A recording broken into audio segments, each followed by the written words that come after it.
เรียบร้อยแล้วนะครับเราก็ใส่ไดโอดเข้าไปนะครับเบอร์เดิมนะ1N4004นะผมก็เปลี่ยนเป็น 1N4007 นะครับก็จะมีแรงดันแล้วก็มีแอมป์นะครับกระแสที่มากขึ้นกว่าเดิมนะแล้วก็ใส่เข้าไปนะครับตัวนี้ก็เป็นไดโอดทั่วไปไดโอดเรคทิฟายทั่วไปนะครับไม่ใช่ไดโอดที่ใช้ความถี่สูงนะถ้าไดโอดที่ใช้ความถี่สูงเนี่ยจะอยู่หลังจากหม้อแปลงสวิตชิ่งอะไรประมาณนี้นะครับ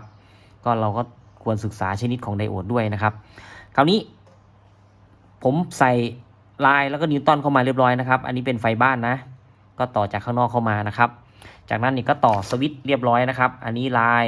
ก็จะมาลายของตรงนี้นะครับดำกับดำแดงกับแดงนะจากนั้นก็เราคาดว่าตรงนี้จะออกเป็นไฟ300กว่าโวลต์นะครับเปิดเลยนะครับ3 2 1หลอดไฟผมก็ไม่ติดสว่างอะไรแล้วนะตรงนี้เป็นบวกตรงนี้เป็นลบนะครับดูที่มิเตอร์นะเนี่ยครับมีไฟ300กว่าโวลต์เลยนะครับ333โวลต์ก็เรียบร้อยครับเราก็ประกอบได้เลยคราวนี้น่าจะไม่มีปัญหาอะไรนะครับถ้ามีก็ตัวไดโอดด้านนู้นนะครับแล้วก็แผงข้างบนเราก็ตรวจสอบแล้วเรียบร้อยนะครับก็คราวนี้ก็ไปลุ้นกันครับพวกไดพวกมอสเฟสต่างๆจะทำงานได้ไหมเราก็ไปทีละสเต็ปทีละขั้นตอนกันไปนะครับโอเคครับหลังจากที่ประกอบบอร์ดชุดบอร์ด300นะครับผมเรียกง่ายๆนะชุด300นะครับก็เรียบร้อยแล้วนะครับคราวนี้เราก็จะมาทดสอบกันดูครับถามว่าเราจะต่อบอร์ดตรงนี้เข้าไปเลยไหมต่อไฟเข้าไปในบอร์ดนี้เลยไหมยังครับยังเราก็ลองดูก่อนนะเพราะว่าชุดเจ้ามอสเฟสพวกนี้อาจจะมีปัญหาไหมหรืออาจจะยังไม่มีปัญหาแต่เบื้องต้นน่าจะปกตินะครับก็คือไม่เห็นมีรอยช็อตรอยระเบิดอะไรมาเพียงแค่เสียที่ชุดไดโอดที่เราทดสอบกันมาเท่านั้นเองนะครับคราวนี้เราก็จะปล่อยไฟเข้ามานะครับเสียบปลั๊กเข้ามาแล้วก็มาเช็คชุดนี้นะครับว่าเขาทำงานได้ไหมนะครับซึ่งเราเช็คเบื้องต้นไปแล้วนะครับจากไฟ120โวลต์นะครับ120โวลต์ก็น่าจะทำงานได้ถ้าเป็นไฟกระแสตรงจริงๆ300กว่าโวลต์เนี่ยเข้ามาตรงนี้เราจะเป็นยังไงนะครับเราก็เช็คชุดพันชุดนี้นะครับพันเขาเนี่ยก็จะออกจากไอ้จุดนี้นะครับเนี่ยจุดสีแดงๆตรงนี้นะครับแดงๆตรงนี้นะแล้วก็จะมาจุดนี้นะครับ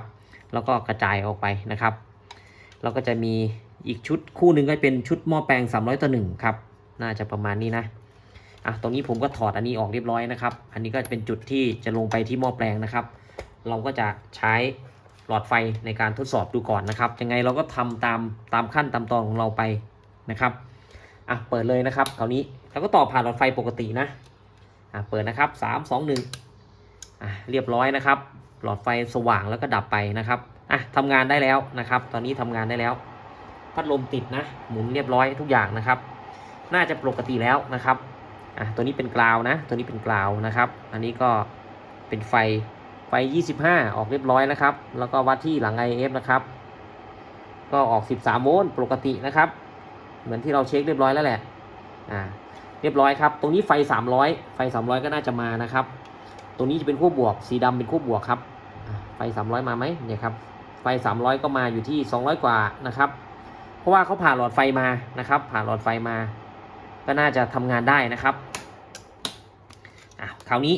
แต่ว่าผมจะยังไม่ปล่อยไฟเข้าไปนะผมก็จะลองใช้ไอ้ชุดนี้ลองเล่นๆกันดูจะเป็นยังไงนะครับนี่นะชุดนี้น่าจะพอมองเห็นอยู่นะครับชุดนี้ผมก็จะลองดูครับปล่อยไฟ100โวลต์มานะครับปล่อยไฟ100โวลต์เข้ามาตรงตำแหน่งนี้นะครับตำแหน่งนี้นะเอาไฟ100โวลต์มาแทนไฟ300โวลต์นะครับเนี่ยประมาณนี้โดยใช้ชุดนี้นะครับหรือไม่ก็ไฟประมาณ20กว่าโวลต์เท่านั้นเองนะครับเอามาแทนชุดนี้ก็เขาก็จะมีแรงดันส่งออกมาด้านนี้ครับส่งออกมาด้านนี้นะก็ปกติครับเขาทำหน้าที่ขยายสัญญาณขยายกระแสเท่านั้นเองนะครับลองดูนะว่าชุดนี้จะทำงานได้ไหมนะครับเปิดนะครับคราวนี้ก็ต้องเปิดแรงจ่าย2ตัวครับเข้ามาคราวนี้คราวนี้เปิดเลยนะครับปึ๊บเปิดเรียบร้อยนะครับตอนนี้เปิดแล้วก็แรงดันสัญญาณพันนี่จะออกมาเรียบร้อยนะครับสัญญาณพันจะออกมาจากชุดนี้เรียบร้อยแล้วนะครับแล้วก็เราลองวัด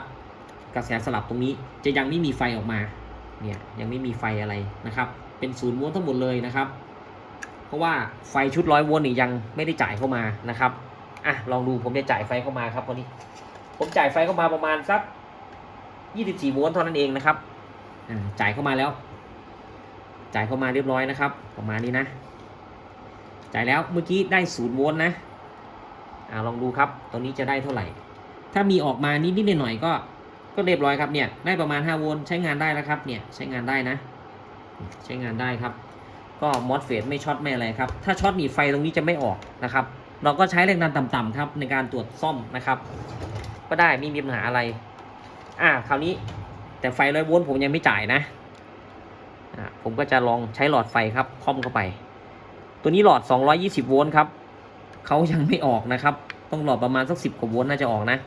คราวนี้ผมจะเปิดไฟตรงนี้เข้ามาเป็นประมาณสัก120 โวลต์แต่ตัวเลขเนี่ยทำไมโชว์แปลกๆก็ไม่รู้นะเปิดนะครับ3 2 1ปื๊ดเปิดเข้ามาเนี่ยครับติดแล้วนะเรียบร้อยครับใช้งานได้นะใช้งานได้เนี่ยติดหมดนะครับติดหมดทุกหลอดนะเนี่ยติดอันนี้ผมใช้ไฟต่ำๆผมใช้ไฟต่ำนะปิดเลยนะครับใช้ไฟต่ำเท่านั้นเองไม่ได้ใช้ไฟสูงอันนี้ก็เป็นอีกเทคนิคนึงนะครับในการทดสอบนะเราจะเลือกทดสอบแบบไหนได้หมดเลยนะครับว่าแต่เราเข้าใจในหลักการของเขาเรียบร้อยครับตอนนี้น่าจะใช้งานได้เรียบร้อยแล้วนะครับก็เหลือไดโอดหน้าตู้นะครับไดโอดหน้าตู้นะเราก็เช็คระบบทั่วไปนะครับไดโอดหน้าตู้เราก็เช็คได้เลยครับเช็คไปก็จะดังข้างนึงไม่ดังข้างนึงนะครับปิ๊กไหมตอนนี้เนี่ยปิ๊กนะครับปิ๊กนะหลอดไฟก็มองไม่ค่อยเห็นนะมิเตอร์นะข้างนี้ครับขึ้นข้างไม่ขึ้นข้างโอเคไดโอดหน้าตู้ก็ไม่เสียนะครับไม่เสียไม่ช็อตอะไรนะตอนนี้ถ้าเอานี่ลงไปน่าจะสปาร์กไหมว่ามีไฟไหมลองดูนะครับมีไฟค้างไหมเนี่ยยังมีไฟค้าง100 กว่าโวลต์อยู่นะครับ100 กว่าโวลต์นะก็เดี๋ยวผมเคลียร์ไฟนะครับเดี๋ยวผมเคลียร์ไฟก่อนแล้วก็เสียบตรงนี้นะครับโอเคครับหลังจากที่เคลียร์ไฟตรงนี้ออกเรียบร้อยนะครับถ้าเราไม่เคลียร์นะครับเราจุ๊บลงไปเลยเนี่ยอาจจะสปาร์กนะครับสปาร์กแล้วดีไม่ดีอาจจะทำให้มอสเฟตเสียหายนะครับก็เคลียร์ไฟออกนะครับไฟนี้ประมาณ200 กว่าโวลต์นะครับหรือบางทีก็300 โวลต์อะไรประมาณนี้นะครับก็ต้องเคลียร์ออกตอนนี้ผมยังไม่ได้เสียบสายที่ลงไปหม้อแปลงด้านล่างนะครับตอนนี้เราใช้ตัวนี้เทสลงไป100 โวลต์120 โวลต์50 โวลต์เท่าไหร่ก็ได้นะครับ30 20หรือ100 โวลต์ก็ได้แล้วทำไมต้องเทสก่อนถ้าเราอยากจะเทสนะครับหมายความว่าถ้าเกิดมีมอสเฟตมีอะไรช็อตอยู่ตรงนี้นะครับ1ระบบเขาก็จะตัดด้วย2ถ้าตัวนี้ช็อตครับถ้าตัวนี้ช็อตระบบตัวนี้ก็จะตัดด้วยครับกระแสก็จะตัดเลยนะครับก็จะตัดเราก็จะได้รู้ว่ามีอะไรช็อตไม่ช็อตนะครับก็เป็นข้อดีในการใช้ตัวนี้นะครับอาจจะดูขั้นตอนยุ่งยากขึ้นอีกนะครับแต่ถ้าเราก็ลองดูครับถ้าเรามีตัวนี้เราก็เทสนะครับหรือมีแหล่งจ่ายไฟข้างนอกเนี่ยที่สามารถตัดระบบอะไรได้นี่ก็เราก็เทสเข้ามานะครับตอนนี้ปกติแล้วนะครับดูตามลักษณะมานี่ก็ไม่ได้เสียได้ช็อตอะไรนะครับคราวนี้ก็เทสเหมือนเดิมครับเทสอีกรอบหนึ่งนะคราวนี้เป็นไฟ300จริงแล้วนะครับไฟมาจากซัพพลายจริงนะครับลองดูครับว่าจะเป็นยังไงนะเปิดเลยนะครับ3 2 1เปิดนะครับหลอดไฟก็สว่างเรืองๆนะครับลองดูนะเขาใช้ไฟเยอะไหมเนี่ยครับเนี่ยเรียบร้อยนะครับหลอดไฟผมตอนนี้จะสว่างหน่อยๆนะครับเดี๋ยวจะให้ดูหลอดไฟนะคราวนี้ครับเราดูที่หลอดไฟนะหลอดไฟนี่ก็จะติดสว่างเหมือนกันนะครับเดี๋ยวผมเปิดนะเราสังเกตที่หลอดไฟนะครับดูที่หลอดไฟนะสูงๆหน่อยนะครับเปิดนะครับ3 2 1ปึ๊ดเนี่ยสว่างนะครับสว่างแต่ถ้าดูจากมือถือนี่จะเหมือนกับสว่างมากอยู่เหมือนเดิมนะครับแต่ว่าดูในความเป็นจริงนี่เขาจะสว่างอย่างมากแล้วก็วุบลงหน่อยนึงนะครับหน่อยนึงนะเพราะฉะนั้นเวลาเราใช้งานเนี่ยเราดูหลอดไฟด้วยนะครับเราดูหลอดไฟด้วยว่าหลอดไฟนี่สว่างระดับไหนได้หรือไม่ได้นะครับบางคนนี่คิดว่าหลอดไฟติดสว่างแล้วจะช็อตอย่างเดียวลักษณะนี้ไม่ช็อตนะครับแต่เขากินไฟเยอะนะครับเนี่ยอันนี้ก็ติดนะเขากินไฟเยอะคราวนี้เราจะดูยังไงว่ากินไฟมากน้อยนะครับลองดูก่อนนะผมปิดปั๊บนะครับเวลาเปิดครั้งแรกจะสว่างมากนะครับสว่างมากแต่ก็จะดรอปลงนิดนึงนะครับเราก็จะรู้ว่าเขาไม่ได้ช็อตเขาไม่ได้ช็อตนะลองดูนะจะได้หรือเปล่านะครับ3 2 1เนี่ยครับมันสว่างไม่มากแล้วนะครับเปิดอีก1ตัวครับเปิดอีก1หลอดนะเนี่ยเปิดอีก1หลอดครับถ้าเปิดอีก1หลอดแล้วสว่างมากกว่าเดิมอีก ก็แสดงว่าเขาช็อตครับแต่ถ้าเปิดแล้วหายไปเลยหรือดรอปลงมากกว่าเดิมแสดงว่าเขาไม่ได้ช็อตอะไรนะครับผมลองเปิดตัวนี้นะตัวนี้ต่อตรงนะไม่เปิดนะ3 2 1ปุ๊บนี่ครับดับลงไปแล้วครับพอดับลงไปเสร็จพัดลมทำงานครับเนี่ยพัดลมทำงานนะเดี๋ยวผมลองปิดดูก่อนนะลองปิดนะผมปิดนะผมปิดแล้วผมเปิดแค่หลอดเดียวอันนี้เทคนิคหรือว่าทักษะในการใช้ชุดกันระเบิดนี่เราก็ต้องคุ้นเคยด้วยนะครับไม่ใช่ว่าประกอบขึ้นมาแล้วเราจะไม่รู้นะตอนนี้ผมเปิดแค่หลอดไฟหลอดเดียวนะหลอดไฟหลอดเดียวนะครับปิดก่อนนะจะลำบากหน่อยนะครับใช้มือถ่ายนะเอา3 2 1ปึ๊ดครับเนี่ยสว่างนะครับพัดลมไม่ติดพัดลมไม่ทำงานนะครับเนี่ยพัดลมไม่ทำงานเพราะว่ากำลังงานไม่พอครับกระแสไม่พอเนี่ยแรงดันไม่พอนะเพราะฉะนั้นผมเปิดหลอดไฟ2หลอดครับเปิด2หลอดนะเปิด2หลอดฟังเสียงพัดลมนะครับ3 2 1ปึ๊ดพัดลมสว่างขึ้นพัดลมแหละดังขึ้นครับทำงานนะพอทำงานเสร็จหลอดไฟดรอปลงครับนี่คือลักษณะนี้จะไม่ช็อตครับจะไม่ช็อตนะต่อตรงได้จะไม่มีปัญหาครับเราต่อตรงได้เลยนี่ครับต่อตรงเสร็จหายหลอดไฟสว่างเต็มที่เราก็ไม่ต่อตรงครับโอเคคราวนี้ก็จัดการเอาตัวนี้ได้เลยนะครับออกทั้ง3หลักแล้วนะครับตรงนี้เราก็ต้องเช็คด้วยนะครับว่าเขาออกมีคาปาซิเตอร์อยู่3ตัวเขาออกทุกตัวไหมนะครับต้องเช็คด้วยนะไม่ใช่ว่าออกแค่หลักเดียวนะครับก็จะมีปัญหาติด OC ติดอะไรอีกนะครับเรียบร้อยนะครับก็จะออกหน้าตู้แล้วนะครับแต่ผมคงไม่ได้พาทุกคนเชื่อมนะเพราะว่าสายเชื่อมมาลักษณะนี้ครับก็คงเชื่อมไม่ได้แล้วผมไม่มีสายเชื่อมลักษณะนี้นะก็เดี๋ยววัดไฟหน้าตู้ดูแล้วก็ดูอาการปรับกระแสกันนะครับคราวนี้เรามาทดสอบหน้าตู้กันนะครับว่าจะมีไฟออกไหมถ้ามีไฟออกหลอดไฟก็ติดนะครับแล้วก็ทดสอบวอลลุ่มกันนะครับแต่ดูจากสภาพทางกายภาพนะบิดหมุนอย่างนี้เหมือนจะวอลลุ่มไม่ค่อยดีครับมันไม่มีความหนืดนะครับ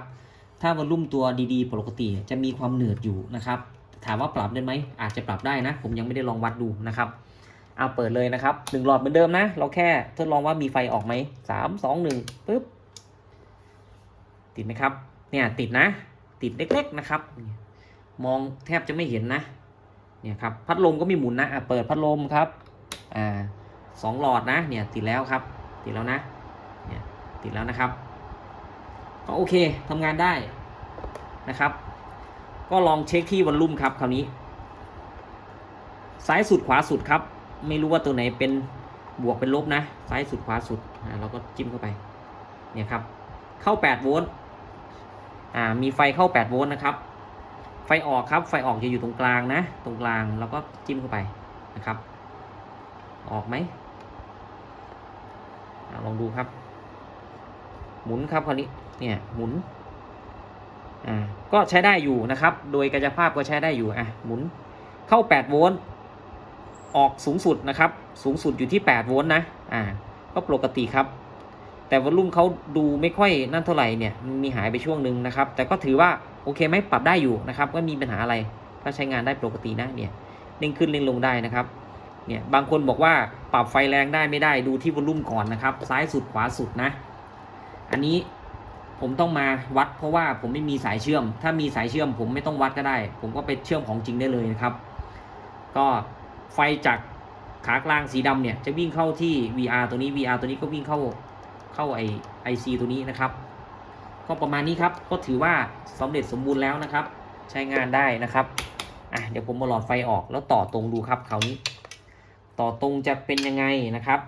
ลองดูนะเปิดเลยนะต่อตรงเลยนะครับไม่รู้เบรกเกอร์จะตัดไหม3 2 1ปึ๊บอันนี้ต่อตรงทุกอย่างไฟเข้าปกตินะครับไฟเข้าเต็มที่แล้วนะครับไฟเข้าไฟออกนะ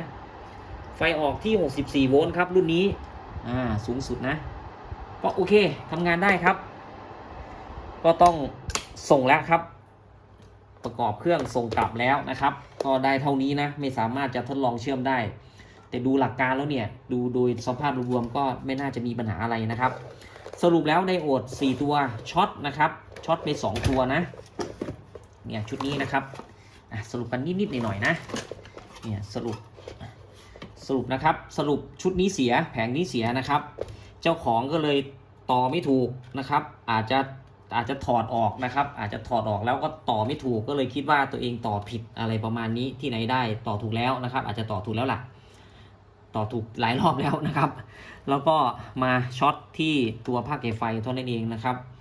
ก็มีเวลาน้อยนะครับถ้ามีเวลามากอาจจะเขียนเป็นบล็อกไดแกรมผังรวมทั้งหมดนะแต่ก็ไม่เป็นไรครับได้ศึกษารวมๆกันไปนะครับก็ต้องขอบคุณทุกท่านนะครับที่ติดตามรับชมกันมานะวันนี้ก็พาซ่อมรุ่นนี้นะครับรุ่นนี้นะก็โอเคนะครับถ้าสามารถทำงานได้นะครับสำหรับคลิปนี้ก็ต้องขอบคุณทุกท่านนะครับสวัสดีครับ